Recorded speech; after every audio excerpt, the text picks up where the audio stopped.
Bienvenidos a un nuevo ciclo de entrevistas de Conclusión TV. Hoy vamos a conversar con el ex fiscal Gustavo Ponce Assad, quien estuvo imputado en una causa de juego clandestino, en un entramado que se descubrió en la provincia de Santa Fe y que generó un tembladeral a nivel institucional. Y bueno, hoy vamos a desandar un poco ese camino y a tratar de entender cómo fue todo ese entramado de este negocio ilegal. Bienvenido, Gustavo.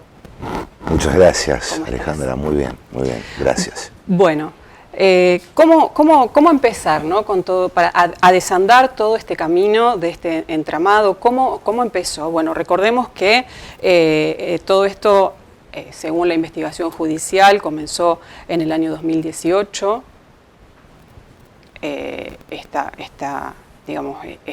acuerdo que se hizo entre los integrantes de este entramado de juego clandestino, en el que estaba Leonardo Peiti, también después se vio involucrado el fiscal regional Patricio Serjal, y bueno, también usted se vio involucrado en esta situación. ¿Cómo comenzó todo esto? ¿Cómo nos puede hacer un raconto de todo el entramado? ¿Cómo comenzó? Sí, el raconto que yo le voy a hacer, Alejandra, es el raconto que usted o cualquier ciudadano puede llegar a confrontar de acuerdo a las declaraciones que yo he vertido en sede judicial.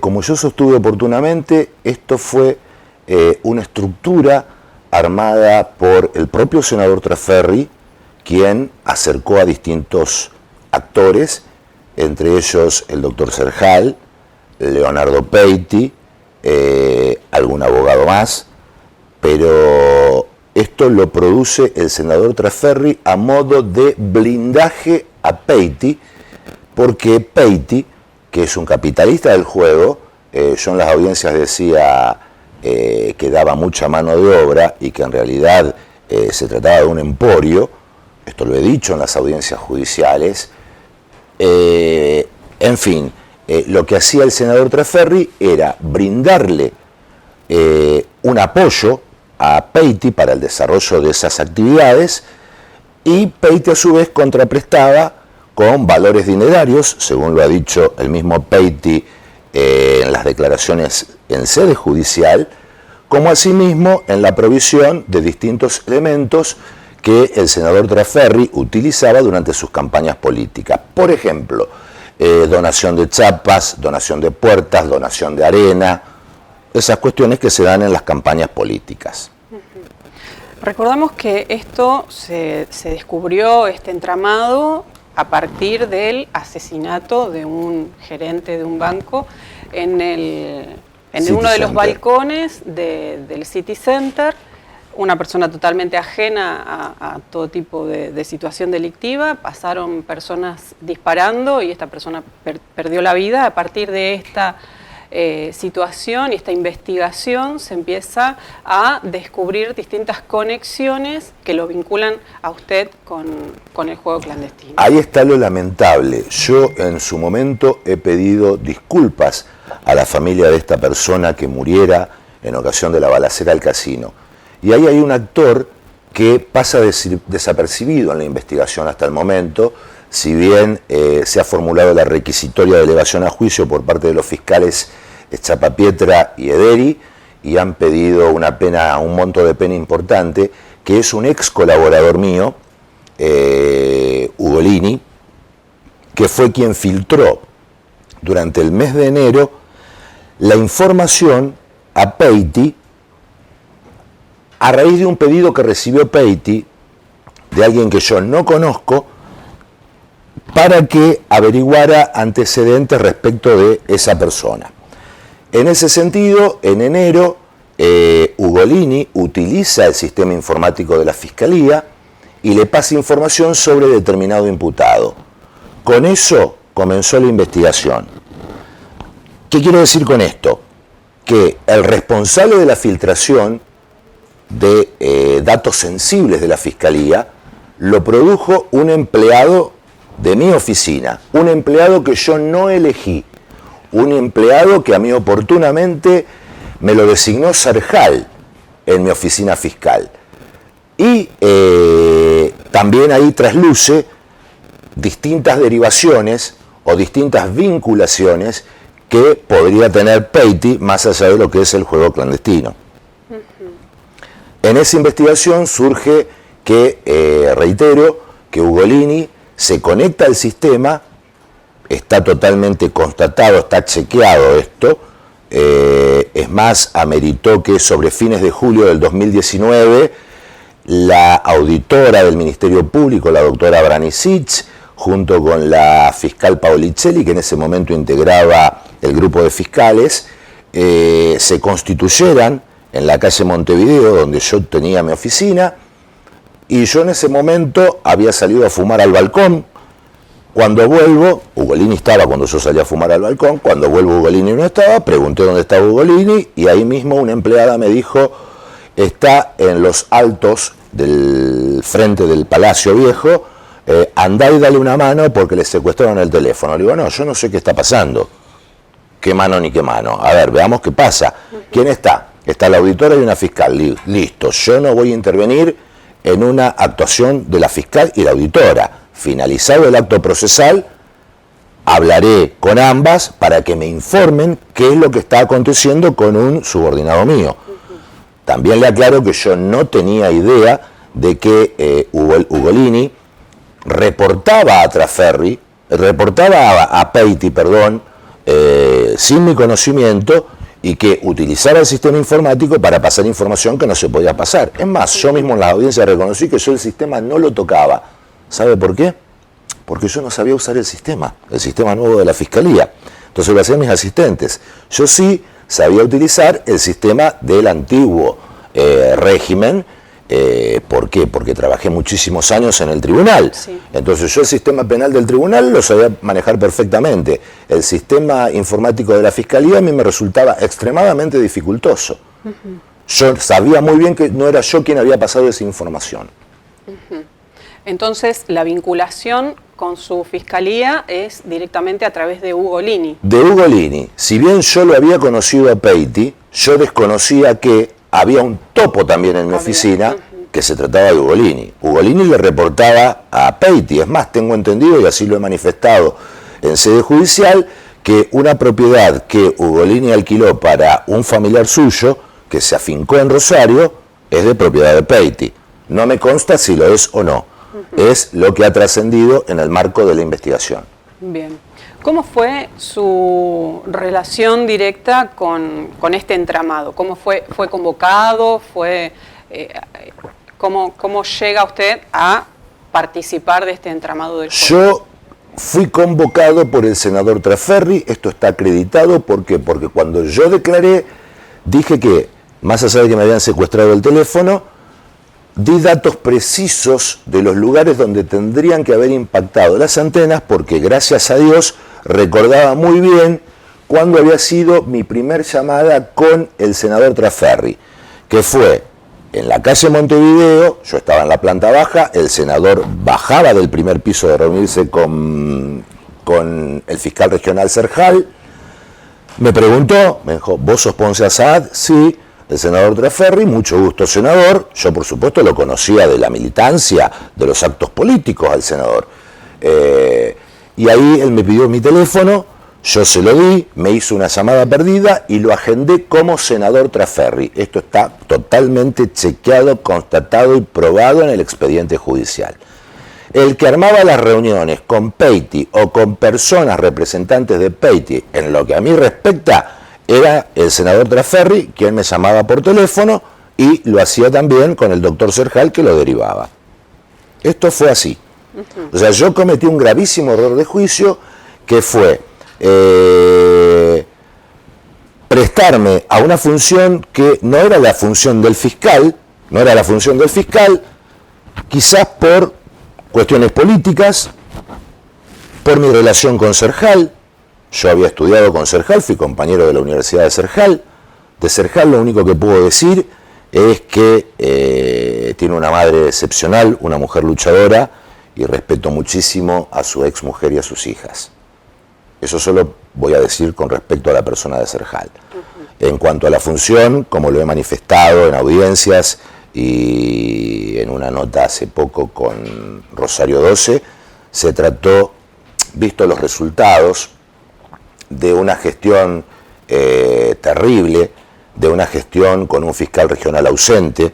Es más, yo esto también lo he manifestado, durante la época de la unidad especial de COVID, yo, por ejemplo, como todo fiscal en su momento, uno tiene un hecho determinado, lo analiza, pero también libra consultas con sus superiores.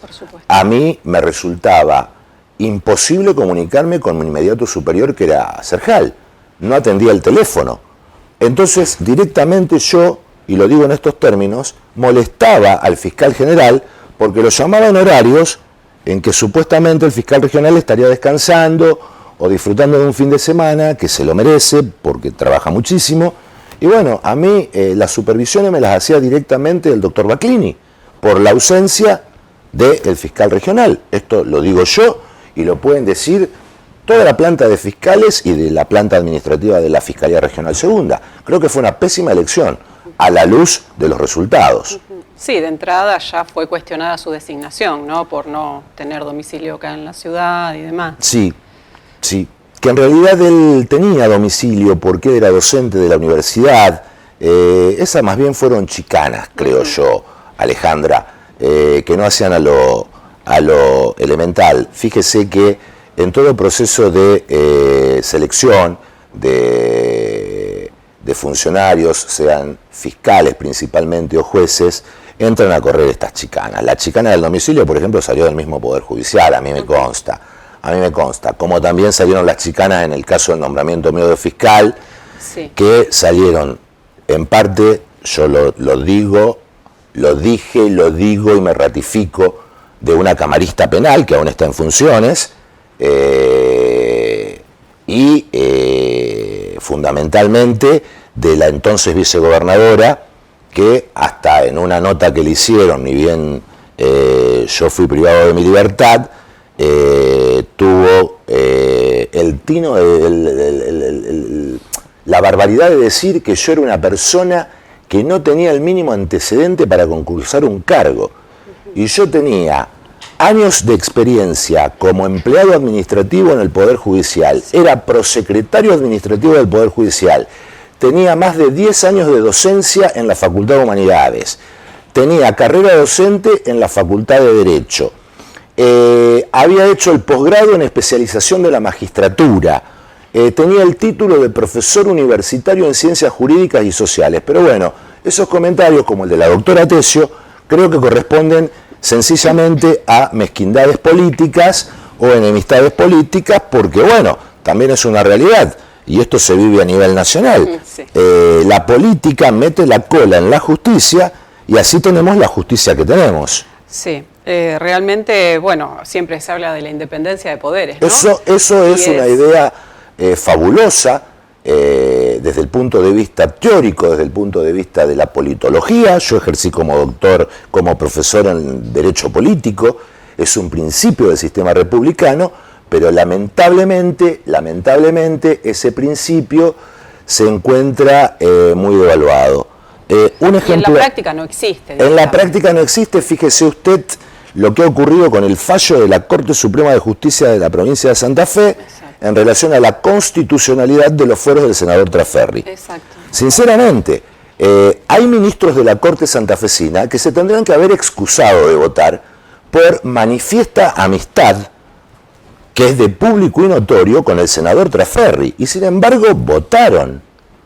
El único fallo lúcido, razonable, legal, constitucional y convencional que yo he leído es el fallo del doctor Daniel Herbeta, que es un maestro del derecho penal y que evidentemente, más allá de su métier, que es el derecho penal, es un hombre formadísimo en lo que es derecho constitucional. Creo que muchos ministros no tienen ni idea de la Constitución de la provincia.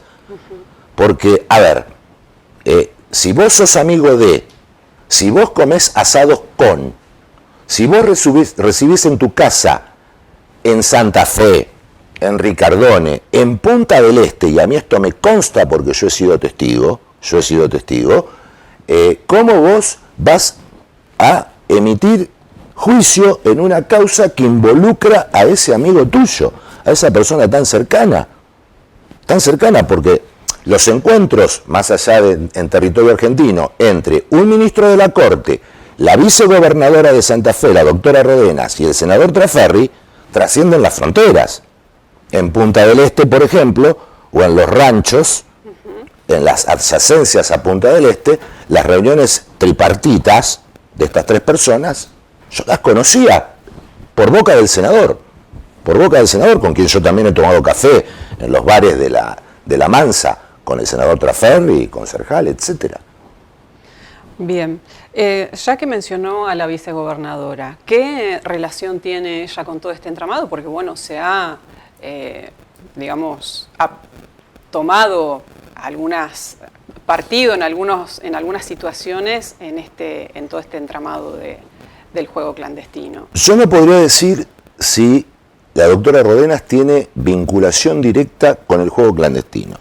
Sí puedo decir, como lo he dicho, me afirmo y lo ratifico, que la doctora Rodenas es una creación política del senador Traferri. Es más, yo era fiscal, mi oficina estaba en calle Montevideo, la doctora Rodenas todavía era juez, en alguna ocasión he cruzado su despacho porque tras Corrillo se mencionaba que iba a ser candidata a diputada nacional, lo hemos hablado, pero la doctora Rodenas tuvo una actuación directa que a mi modo de ver, y así lo he manifestado en las audiencias judiciales, podría constituir la probable comisión de tráfico de influencias y abuso de poder, y esto se da cuando a la doctora Rodenas le allanan su rancho en la isla.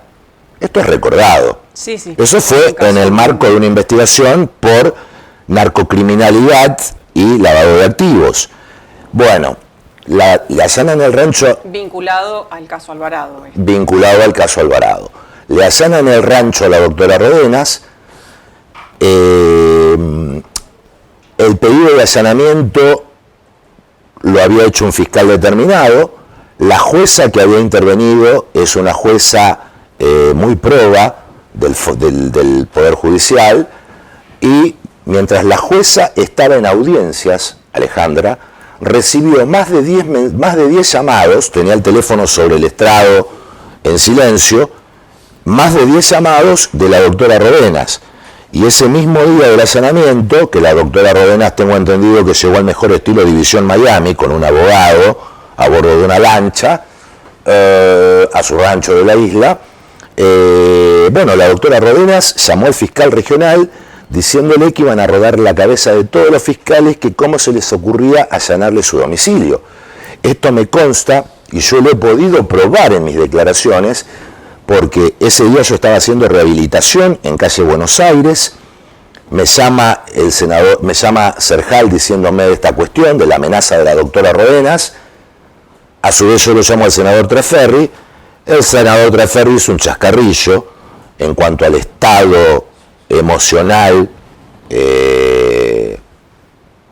No voy a dar más detalles por una cuestión de respeto, pero usted entiende lo que digo, de la doctora Rodenas, y que él mismo se iba a encargar de hablar con la doctora Rodenas. Yo no sé en qué quedó esa investigación, porque ahí, ya como abogado, entiendo que existe la probable comisión de los delitos de abuso de autoridad y tráfico de influencias, más allá de las amenazas vertidas.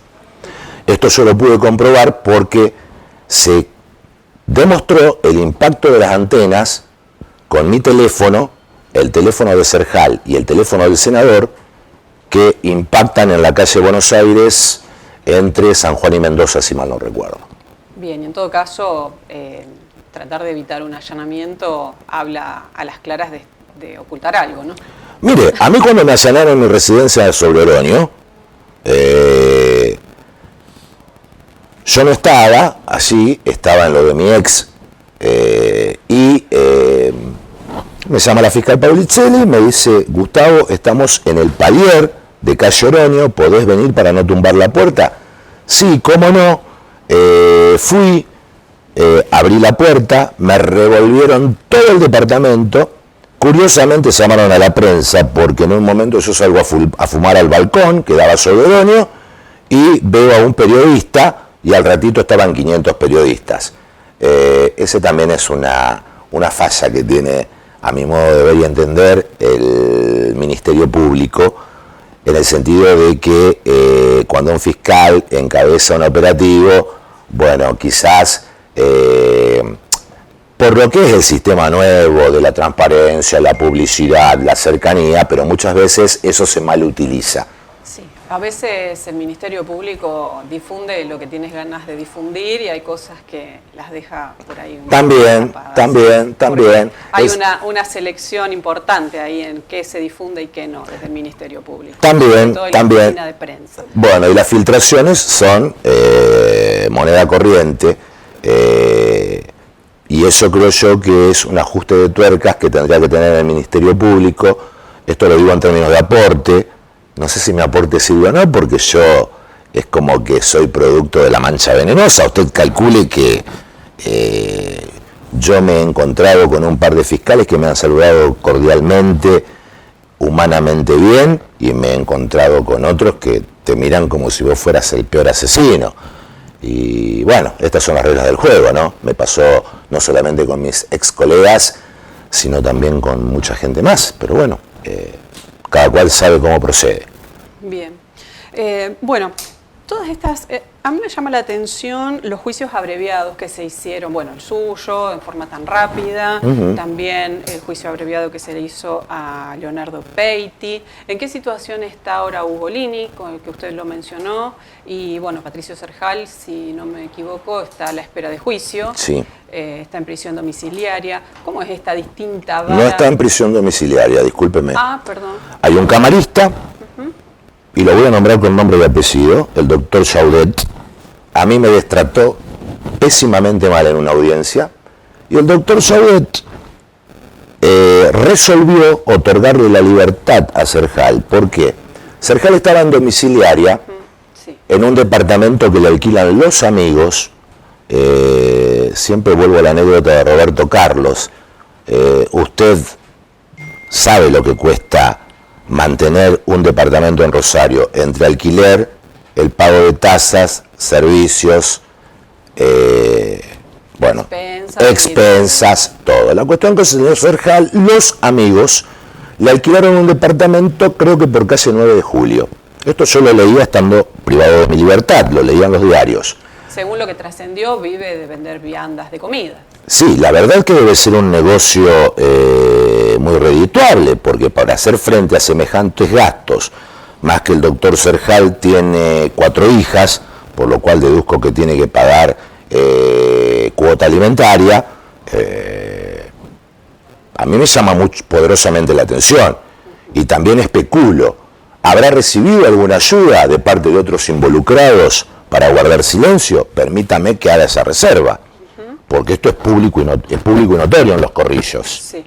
Es público y notorio. Alguien lo bancó a Cerjal para mantener el silencio y para mantener el ritmo de vida que mantiene. Bien, de hecho, será la justicia la que tenga que investigar quién colaboró para ello. Yo tengo mi plena certeza de quién es. Claro. Pero no tengo pruebas, por eso no lo puedo decir, pero no hace falta que diga quién es, creo yo.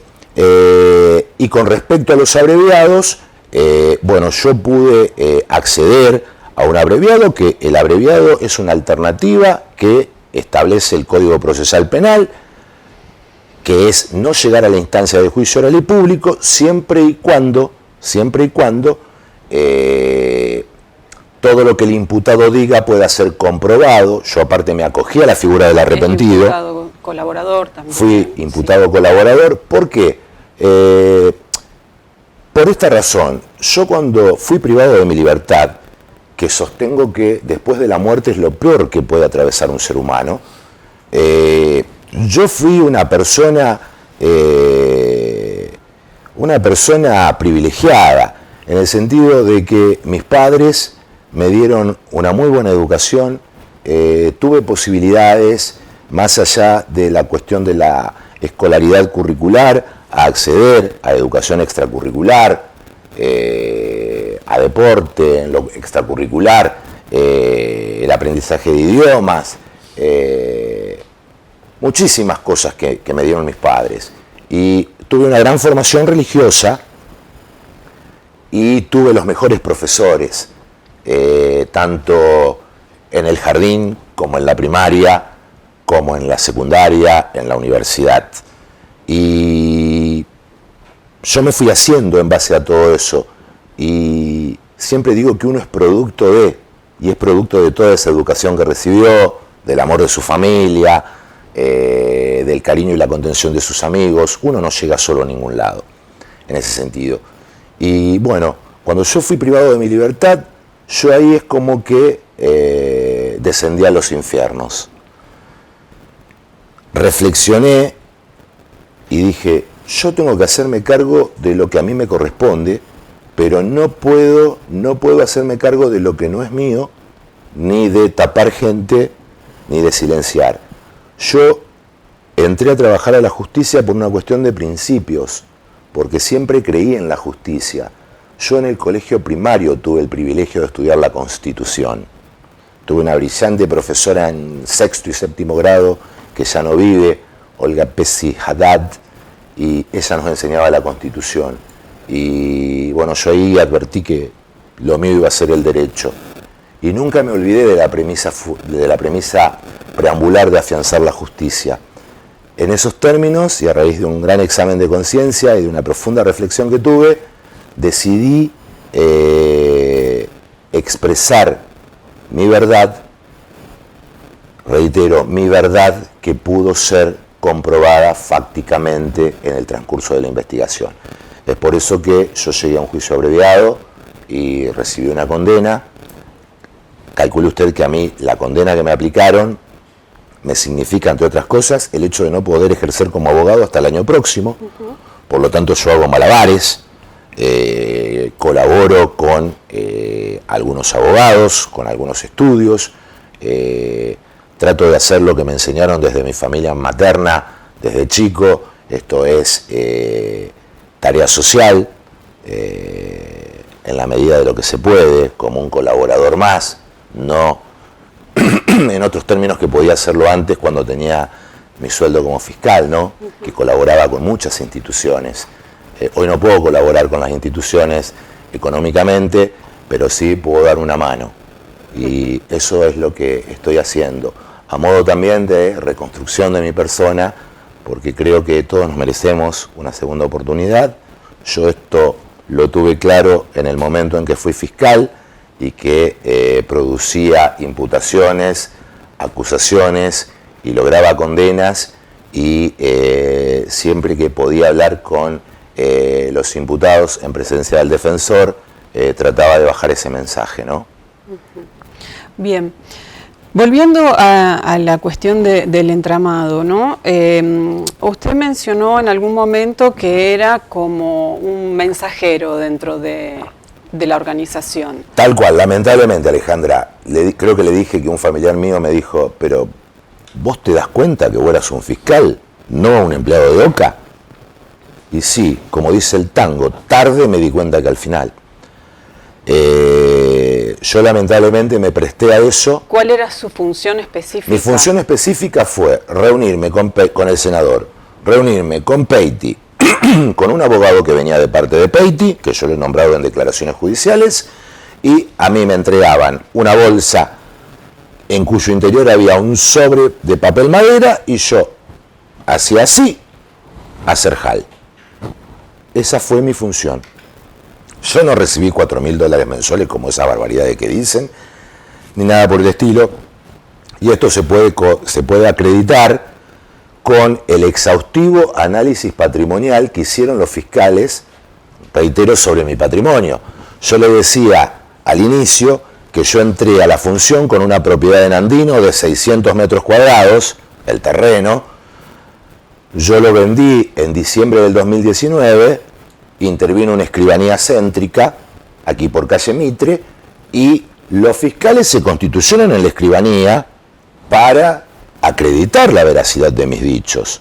Y no solamente lo comprobaron con la escribana interviniente, sino también con el comprador. Mi análisis patrimonial dio impecable. yo no me enriquecí ilícitamente en la función. Esa es mi satisfacción en el medio de toda esta tragedia que yo he vivido. Bien, el tema, bueno, hablamos de los abreviados, ¿no? Ya las condenas y demás, pero bueno, todo esto no funciona solo con los actores que usted mencionó hasta este momento. Es decir, siempre los juicios, es como también el tema del narcotráfico se ve habitualmente, los juicios llegan hasta una determinada línea de la organización y por ahí nunca llegan más arriba. Bueno, esto de no poder sacarle los fueros al senador por protección, digamos, política o por un proclamamiento entre todos los sectores de la legislatura para proteger a un legislador y no que ni siquiera pueda ser investigado, es realmente muy llamativo. Existe una línea más arriba de la que conocemos en este entramado de juego clandestino, que bueno, son los que han sido condenados, usted, Serjal, que está esperando juicio, Peiti, que también fue condenado. ¿Hay algo más arriba y no se puede llegar, además del senador que es intocable hasta el momento? Yo creo que ha habido causas en las que ciertos fiscales han tenido la entereza de seguir hasta las últimas consecuencias. Una fue la megaestafa inmobiliaria, en la que yo también declaré que ahí intervino una fiscal, que esa fiscal no se la nombra en ningún lugar, y esa fiscal sigue prestando funciones en el Ministerio Público, y se trata de una fiscal que viene del sistema anterior, pariente de uno de los involucrados en la mega estafa inmobiliaria. Con respecto a la causa del juego clandestino, los fiscales creo que han avanzado mucho a raíz de la investigación propia que han tenido y de los testimonios de los imputados colaboradores. Esto es una realidad, porque dimos precisiones, yo por lo menos di precisiones y Peiti ha dado precisiones, lugares exactos que pudieron corroborarse. Discúlpeme. Con respecto al desafuero del senador Trasferri, yo creo que acá hay una gran deuda pendiente del Senado de la provincia de Santa Fe. Y fíjese usted que cuando yo declaré el 5 de diciembre de 2019, y los fiscales todavía no habían pedido el desafuero del senador Trasferri, yo dije, tengan la plena certeza de que la política se va a broquelar. Cuando ustedes pidan el desafuero, si es que lo van a pedir, así lo dije, la política se va a broquelar. Entonces ahí hay que buscar el primer eslabón de la cobertura del senador Trasferri. ¿Por qué los senadores votaron a favor de mantener los fueros? Y en ese grupúsculo de senadores hay senadores peronistas, senadores radicales, senadores de otros partidos políticos. Yo solamente rescato en esa votación el voto del entonces senador Lewandowski, actual senador nacional, y de 3 senadores más que lo acompañaron en el voto. Esos 4 senadores, creo yo, que pueden mirar a la sociedad a los ojos. Los primeros responsables, reitero, en profundizar la cobertura al senador Trasferri son los senadores que votaron para mantener los fueros, en primer lugar. En segundo lugar, la vicegobernadora, que más allá de ser la presidenta del Senado de la provincia, actuó prácticamente como codefensora del senador Trasferri, y una vez que, gracias al grupo de esos 6 o no sé cuántos senadores de distintos partidos políticos que blindaron al senador, tuvo la osadía, porque hay que ser osado, que el presidente del Senado se presente en la Fiscalía a pedir el archivo de las actuaciones del senador Trasferri. A eso llegó la doctora Rodenas, fíjese usted. Y después hay que preguntarle a los ministros de la Corte Suprema de Justicia de la provincia de Santa Fe por qué votaron como votaron. Salvo, le vuelvo a reiterar, el voto lúcido, legal, constitucional, reitero, y convencional del doctor Herbeta. el voto del doctor Herbeta es un voto que, calculo yo, va a ser estudiado de acá en adelante por siempre en las facultades de Derecho, tanto en las cátedras de Derecho Penal como de Derecho Constitucional, de Derecho Político. Es un voto impecable. Esa causa hoy se encuentra radicada en la Corte Suprema de Justicia de la Nación, apelada por los fiscales. Y así como yo le decía el tema de el blindaje que le dieron senadores de distintos partidos políticos a Trafferri en el primer momento en que mantienen los fueros, fíjese que uno de ellos es el senador Enrico, senador por el Departamento General López. La primera denuncia que yo recibí en el ejercicio de mis funciones fue del senador Enrico. Yo fiscal por el Distrito Judicial Rosario, por la segunda circunscripción. El senador por el Departamento General López. Y a mí me mete una denuncia por la brutal agresión que recibió la comunidad QOM, que yo, si volviera a actuar en esa causa, actuaría del mismo modo, con convicción. Pero así como le digo esto, y reconozco que el senador Enrico está en las antípodas de mi postura política, yo no lo he votado jamás ni lo votaría, debo rescatar del senador Enrico que cuando fue nombrado por Peiti, creo, el senador Enrico se puso a disposición de la Fiscalía y puso sus fueros a disposición. Le vuelvo a decir, le estoy hablando de un senador que no tiene la mínima afinidad política, con el que no tenemos la mínima afinidad política. Pero yo sí respeto del senador Enrico, en esa instancia, lo respeto como ciudadano, que se haya puesto a disposición de la Fiscalía. Digo, ¿por qué Trafferri, si sostiene que no tiene nada que ver, no lo hace? No renuncia a sus fueros, no expone a la clase política, a los senadores, a una institución como el Senado, a esta payasada que están haciendo, a esta ilegalidad que están haciendo, y se pone a disposición de la justicia. Si no va a ir preso, tiene que ir a una imputativa. Tiene que ir a una imputativa. ¿Qué esconde el senador Trafferri? Eso es bastante llamativo, ¿no? Y pone a las instituciones de la provincia en una situación gravísima. A las instituciones, que yo no sé si esto no ameritaría una intervención federal, ya hilando muy fino en lo que es el marco del derecho constitucional. Pero aparte, Alejandra, permítame que le diga que expone a las instituciones, y acá ya se lo digo como afiliado al PJ, expone al Partido Justicialista. Yo no he visto a una autoridad del Partido Justicialista referirse a la cuestión de Trafferri.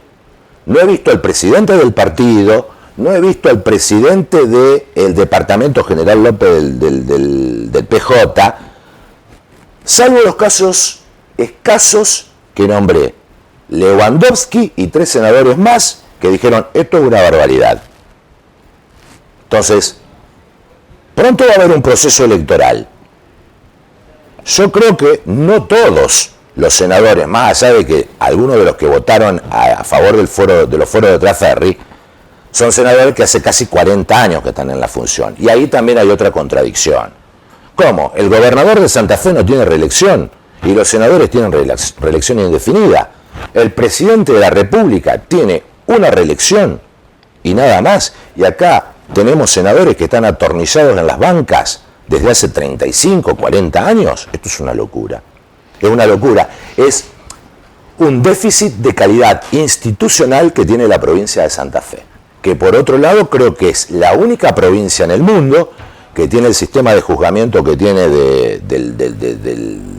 de funcionarios fiscales y defensores. Con eso te marcan la cancha permanentemente. O sea, vos no podés investigar libremente, porque si investigás libremente o producís una investigación que no les resulta cómoda, te meten una denuncia en la auditoría o en la legislatura y te remueven. A mí me removieron ilegalmente, Alejandra. Cuando yo soy privado de mi libertad el 4 de agosto de 2019, sí, la vicegobernadora de Santa Fe, acompañada en la firma, a ver si le suena el nombre, por Rafael Gutiérrez, hijo, secretario parlamentario, me notifica que yo era suspendido por 6 meses con el 50% de mis saberes. Agosto de 2019, septiembre, octubre, noviembre, diciembre, enero, febrero. ¿Cuento bien?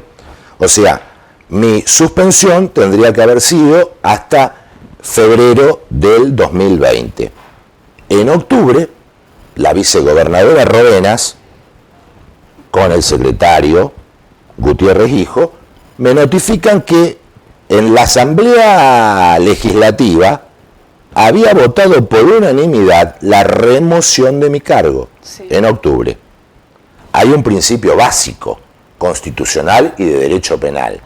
Nadie es culpable hasta que se demuestre lo contrario y haya una sentencia firme condenatoria. Bueno, mi sentencia firme condenatoria es de septiembre del 2020. Entonces, yo fui mal removido en el ejercicio de mi función. Y eso obedeció al abroquelamiento político. Eso fue para seguir blindando al senador Trasferri y para que algunos otros colegas del senador Trasferri también quedaran blindados. Sí, de hecho, toda la ley, ¿no?, que establece el control de los fiscales y demás, desde la legislatura está duramente cuestionada. Es la ley Trasferri. Exacto. Entonces... Tengo entendido que era el senador Trasferri, según he leído en algún medio, estaba trabajando en la sanción de una ley mordaza respecto de los fiscales intervinientes en la causa, los doctores Zapapietre y Ederi. Yo creo que eso obedece a una estrategia electoral, porque desde la estrategia defensista, el senador Trasferri lo que ha hecho desde un inicio, cuando tuvo como asesor letrado a un abogado, profesor de la Facultad de Derecho de la Universidad Nacional de Rosario, que está llamado indagatoria por delitos de lesa humanidad. Delitos de lesa humanidad. Lo único que hacía ese señor, conocido aparte por denunciar a jueces, embarrar canchas, era descalificar a los coimputados. Entonces, no sé, yo creo que el senador Trasferri tendría que saber elegir un poco mejor Estamos hablando del abogado que estuvo en el inicio de la causa. El doctor José Luis Vázquez, quien dijo barbaridades de mí y de ex jefes judiciales míos, con la poca ética de que fue compañero de estudios universitarios de ex jefes judiciales míos. O sea, es tan poca la ética que ha tenido para con esas personas que conoce desde hace muchísimo tiempo, antes que conocerme a mí, porque a mí me conoce del ámbito universitario y de otra situación que, por suerte para la otra parte, no está con el doctor Vázquez. Pero fíjese, lo mismo que Romera cuando salió a decir que yo había nombrado a Puyaro. Justamente esa era la siguiente pregunta. ¿Qué pasó en mi declaración judicial? Alejandra, si ustedes chequean y piden a la Fiscalía las copias de los registros de audios de las audiencias, yo en ningún momento he mencionado al exministro y actual diputado Maximiliano Puyaro. Y le vuelvo a decir, Puyaro, tampoco con Puyaro tenemos la mínima afinidad política.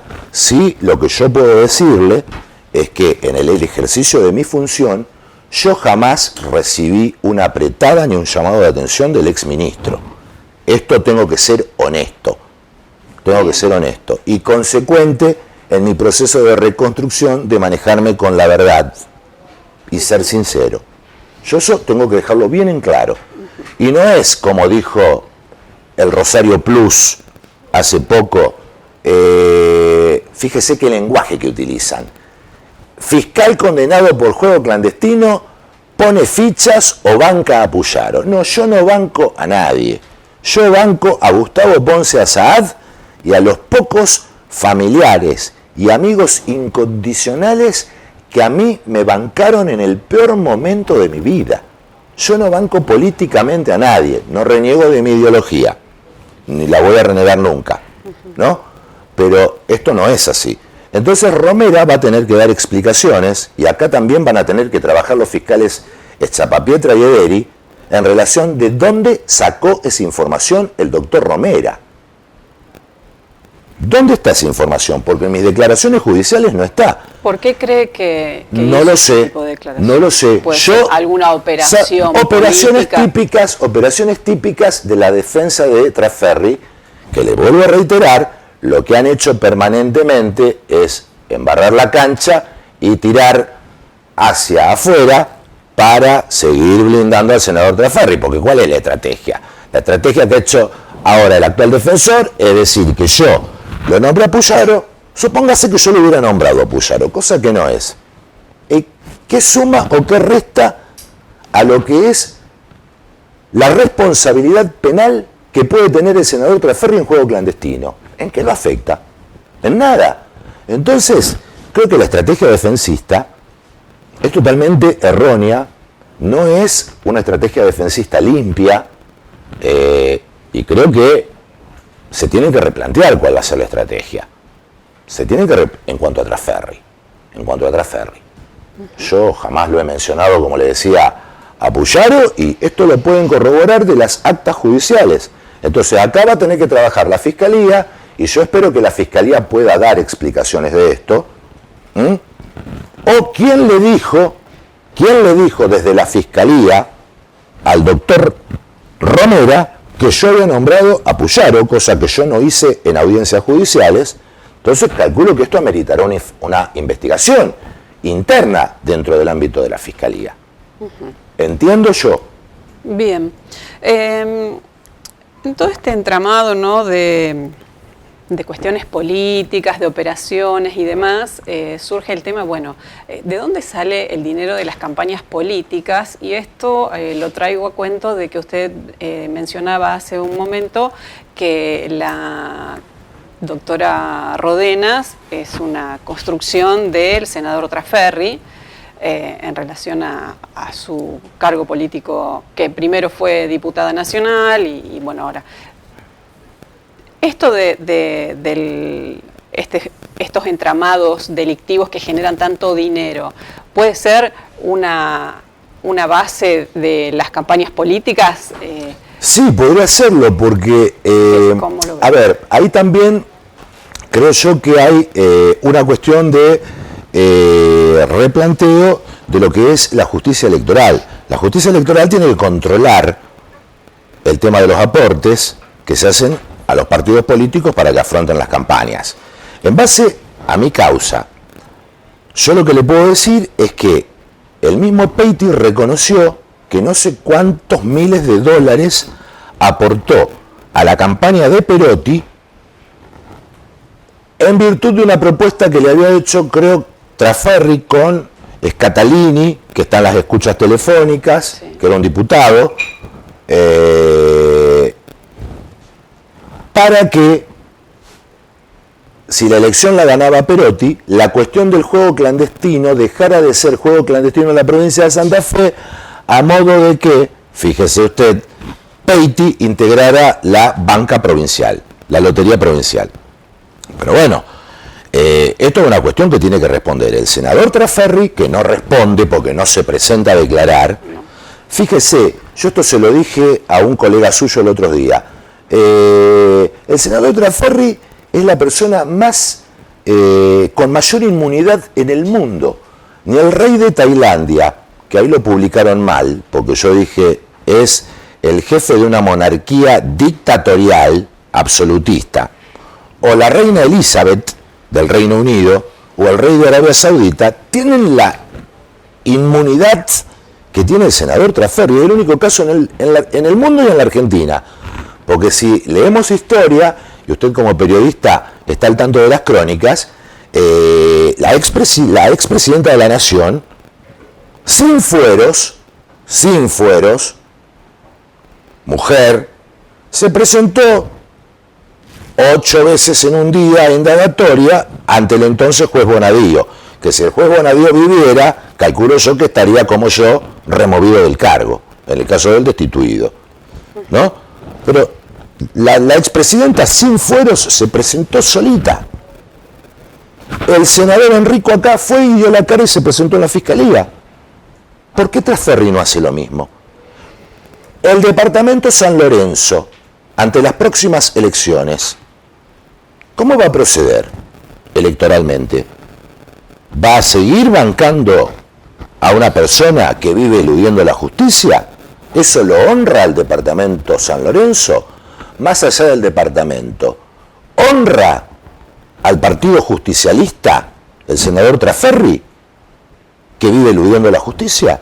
Esas son preguntas que yo me hago. Son preguntas que quedan flotando y que no sabemos si van a tener respuesta, porque bueno, la respuesta es obviamente, bueno, a quien investiga, investigarlo, como bueno, les ha pasado a los fiscales Echapapietra y Ederi, que bueno, los mandan a investigar y por una causa... Los denunciaron. Los denunció por...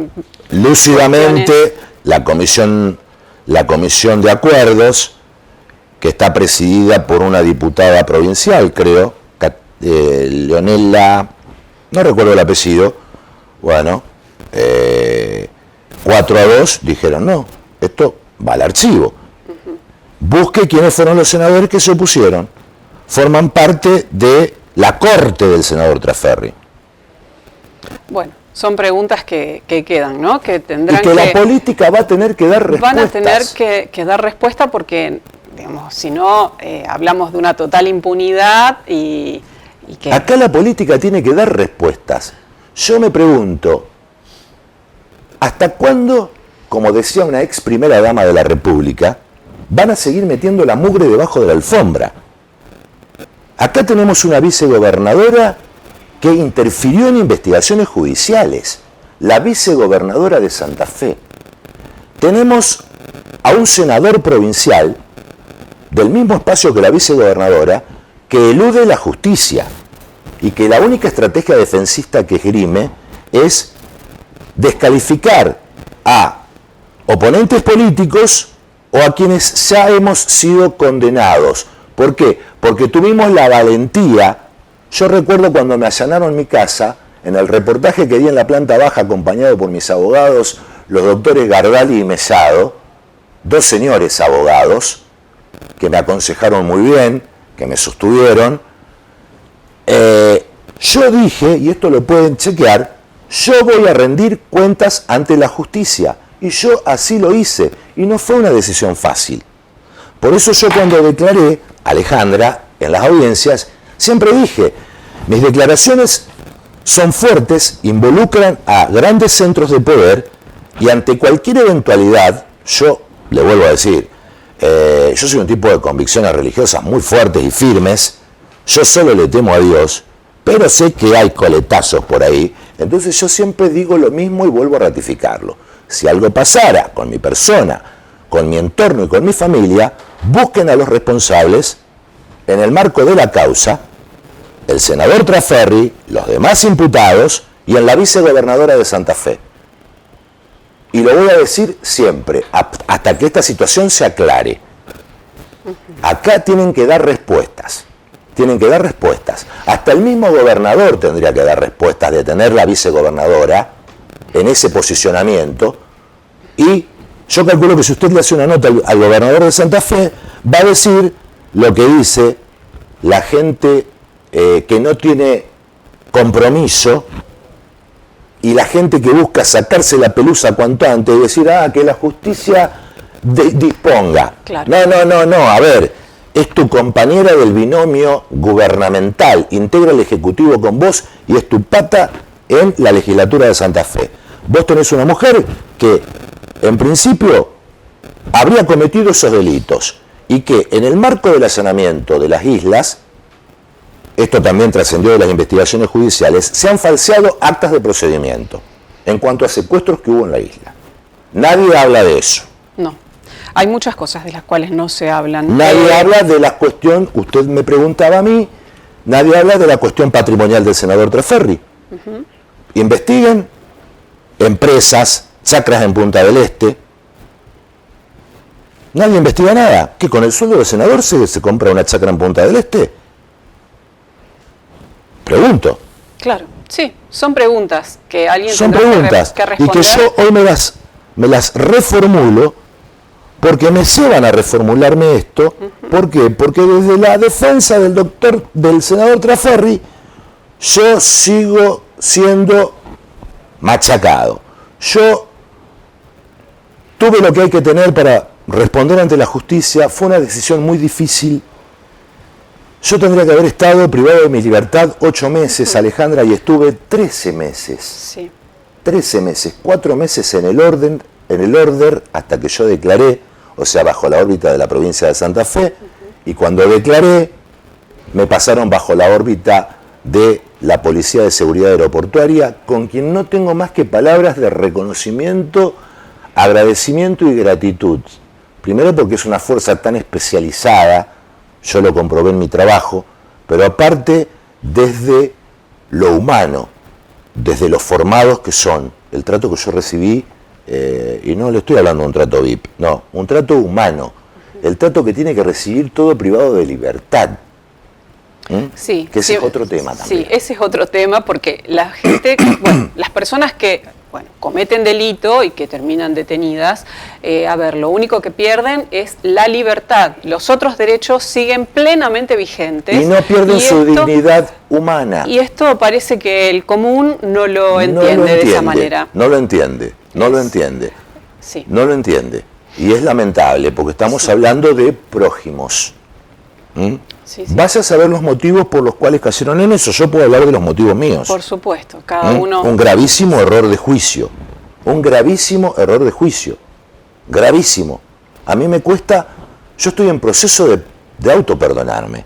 Más allá de que haya pedido el perdón en la última audiencia que tuve, lo hice en la persona de la jueza ante toda la ciudadanía y también pedí el perdón sacramental. Pero es un proceso de reconstrucción.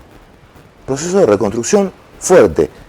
Me cuesta y por eso me duele tanto cuando me siguen atacando. Entonces yo, ante cada ataque que reciba, voy a responder.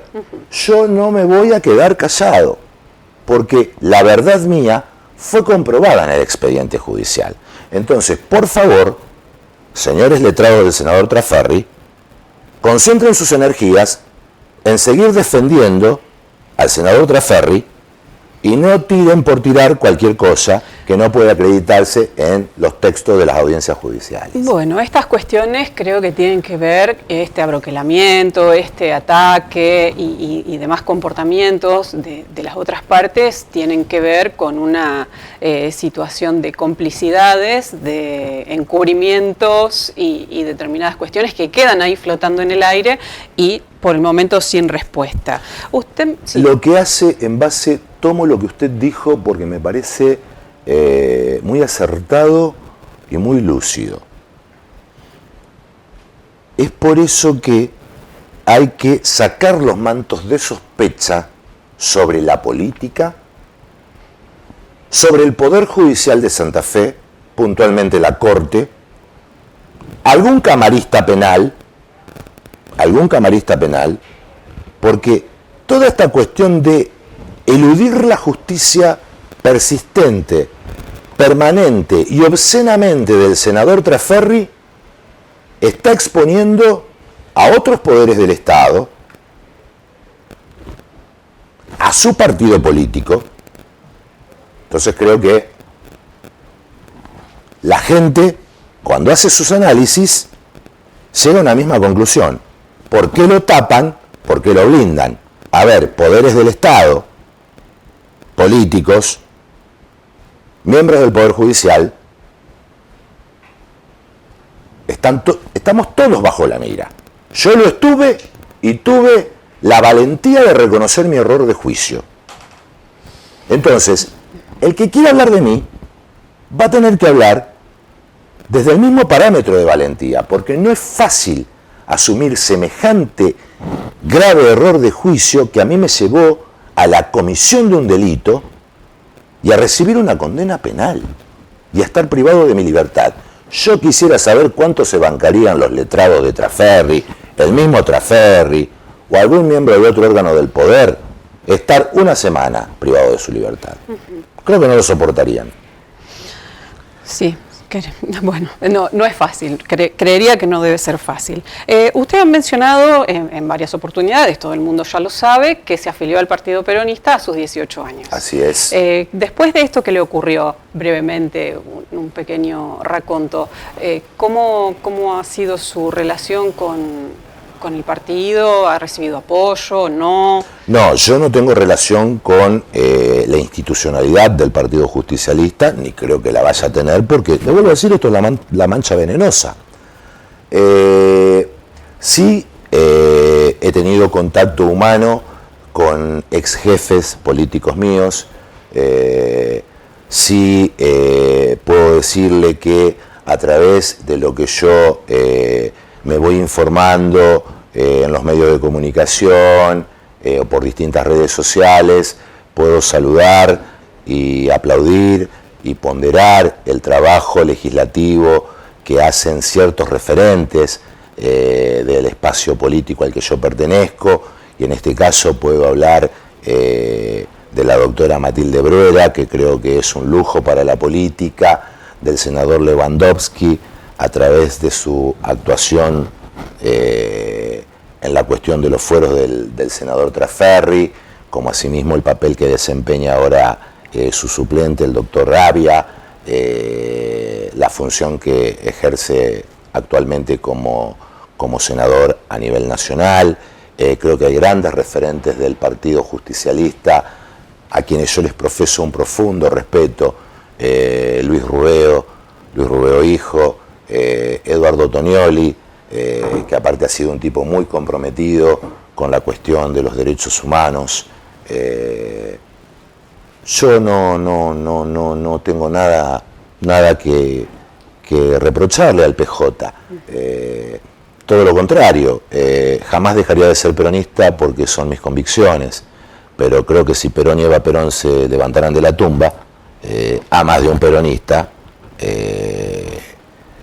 lo dejarían fuera de jugada. No tengo ninguna duda de ello. Bien, bueno, ahora tocando un poco el tema personal, usted, era fiscal, tenía su trabajo, también era docente en la universidad y unas otras actividades. Hoy, después de toda esta situación, bueno, como siempre se dice, ¿no? Todos nos acompañan hasta la puerta del cementerio. Fue así que ocurrió conmigo. Ahí nos dejan, ¿no? Entonces, ¿cómo es su situación personal hoy en relación a lo laboral, a lo familiar, a lo que tiene que ver con... En lo familiar, bueno, yo estoy muy abocado a la cuestión familiar. En lo laboral, yo colaboro con distintos abogados, recibo consultas académicas, eso lo puedo hacer. Yo lamento mucho, por ejemplo, haber perdido mi cátedra en la universidad. Si usted me dice, ¿qué es lo que más lamenta? Y yo le diría que la cátedra era mi cable a tierra. Pero bueno, ojalá en algún momento pueda volver a dar clases, es lo que más añoro. Y bueno, me dedico a eso. Entonces, trabajo con algunos abogados y abogadas, evacúo consultas académicas, consultas que tienen que ver con la cuestión del derecho constitucional y penal. Me refiero en el marco de abogados o de estudiantes que por ahí recurren pidiéndome bibliografía o explicación de algunos temas, cosa que a mí me llena de emoción, me gusta hacerlo. Yo soy la cuarta generación de docentes en mi familia. Esto arranca con una bisabuela mía, que era titular de lengua y literatura inglesa en la Universidad Americana de Beirut, mi bisabuela Shams. Y bueno, creo que la docencia es algo genético y bueno, a mí me apasionó siempre. Es lo que lamento no puedo hacer desde una cuestión áulica. Claro. Pero bueno, lo puedo hacer desde mi biblioteca, o yendo a un club, a hablar con un grupo de estudiantes, y eso la verdad que me satisface enormemente. Empezando de cero, como hay que empezar. Esto ha sido un quiebre para mí. Yo Si Dios quiere, dentro de poco voy a poder tener habilitada mi matrícula, eso me va a permitir ejercer el derecho. Y bueno, mientras tanto, trabajando de esto. Y de algunas otras cosas más. He vuelto a hacer cosas que hacía cuando era chico, como cortar pasto, rastrillar, etcétera. Y bueno, el trabajo que haya que hacer, yo estoy preparado para hacer cualquier tipo de trabajo, porque creo que la vida se trata de eso. Un día estás arriba, otro día estás en el medio, otro día caíste, y bueno, por vos mismo, por tu familia, por tus amigos que te bancaron, es que uno tiene que ponerse de pie. Hay un libro en francés que relata la historia de una persona que lo pasó muy mal en la vida, y cuando escribe sus memorias lo intituló Le Soleil après la nuit, esto es, el sol después de la noche. Y yo creo que, bueno, el sol siempre vuelve a salir, después de las tormentas vienen las calmas, y bueno, pedirle a Dios que me apoye y me dé sustento para mantenerme erguido y de pie para poder afrontar el resto del camino que me quede. Bien, bueno, usted en su función como fiscal ha sido implacable muchas veces en lo que es la aplicación de la ley y no le ha temblado el pulso en decir voy a caer con todo el peso de la ley para quien infrinja determinadas normas. La gente lo recordará por las amenazas de bomba a las escuelas, por haber estado al frente de la unidad de COVID en el tiempo de pandemia. Las amenazas a los dirigentes de organismos de derechos humanos. Exacto. ¿No? Muchas causas que han sido complejas y que usted ha sido implacable, como lo hemos descrito muchas veces en algunas notas. Crónica suya diciéndole implacable fiscal Ponce Asad se hace cargo de la unidad de COVID. Exacto. Entonces, bueno, ¿qué mensaje para finalizar, ¿no? Le dejamos el espacio para que le dé, bueno, la gente obviamente hoy en día debe pensar tan implacable que ha sido el fiscal en aplicar la ley hacia otras personas, cómo será ahora para él mismo, ¿no? Le dejamos estos últimos minutos para que le dé un mensaje a la sociedad y para que, bueno, usted se exprese. Gracias, gracias Alejandra. Como usted dijo, yo fui implacable en el ejercicio de la función.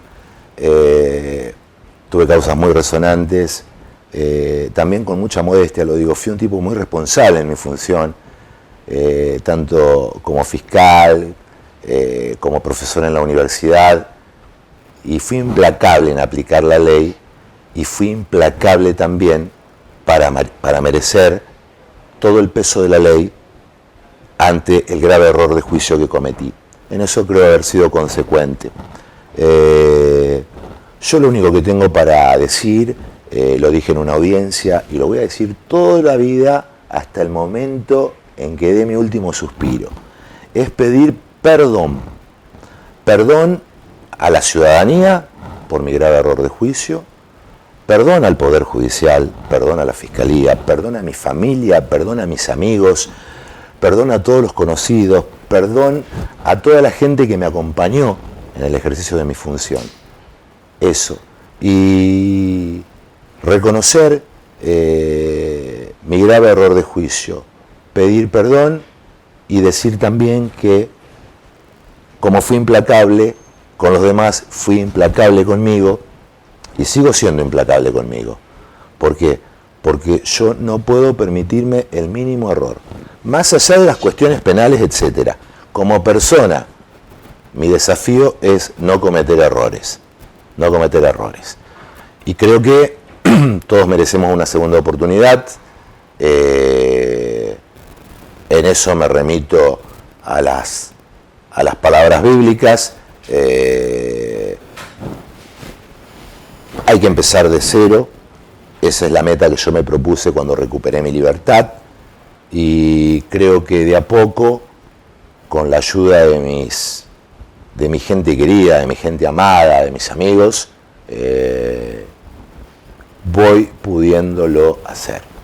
Es un proceso de reconstrucción, porque sé que más allá de ese grave error de juicio que yo siempre recalco, yo he sido una persona educada en valores, he sido una persona honesta hasta el momento en que cometí ese grave error de juicio, y he sido una persona muy leal, y sé que tengo valores propios y heredados. Entonces tengo que reconstruir todo eso. Yo porto un apellido que es un apellido de gente laboriosa, de gente honesta, de gente maravillosa, y no estuve a la altura de las circunstancias, pero bueno, en esta posibilidad que me da Dios, que me da la vida, yo tengo que reconstruir todo eso. Ese es mi proceso desde que recuperé mi libertad hasta ahora. Y les agradezco muchísimo el espacio que me han dado. A mí me hace muy bien, me hace bien el tema de poder expresarme, porque a mí me silenciaron muchísimo. Y ese es el mensaje que yo dejo.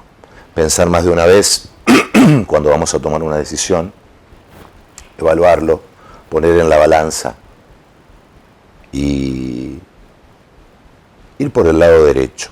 Por el lado derecho yo no hubiera atravesado todo lo que atravesé, ni seguiría recibiendo las operaciones que sigo recibiendo. ¿Por qué? Porque lamentablemente todo lo bueno que uno haya tenido como persona, siempre va a estar el mote. El fiscal condenado por corrupción del juego ilegal. Y yo soy más que eso. Entonces, ruego a Dios poder demostrar eso a futuro. Que esto sea algo que quede como un grave error de juicio mío, como un tropezón en el que yo caí con la cabeza en la tierra, como dice el libro de Yamandreu, y levantarme y poder ser el hombre que tendría que haber sido toda mi vida. Muchas gracias, Gustavo Ponce Asad. Muchísimas gracias a ustedes, muchas gracias a la conclusión, muchas gracias.